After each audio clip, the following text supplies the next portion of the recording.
Minsan, sa dami ng mga pagsubok at mga suliranin sa buhay na kinakaharap mo,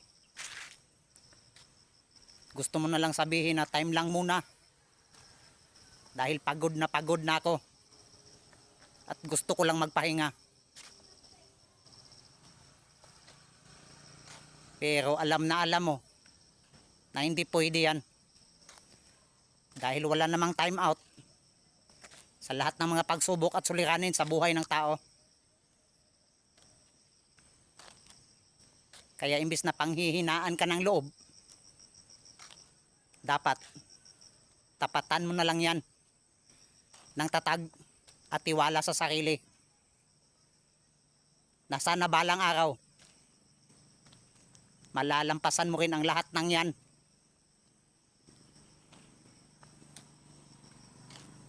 Para makamit mo kung ano man ang gusto mong marating sa buhay. Kaya huwag kang panghihinaan ng loob. Ang mahalaga lang, mayroon kang tatag at tiwala sa sarili sa lahat ng mga pagsubok at suliranin sa buhay mo.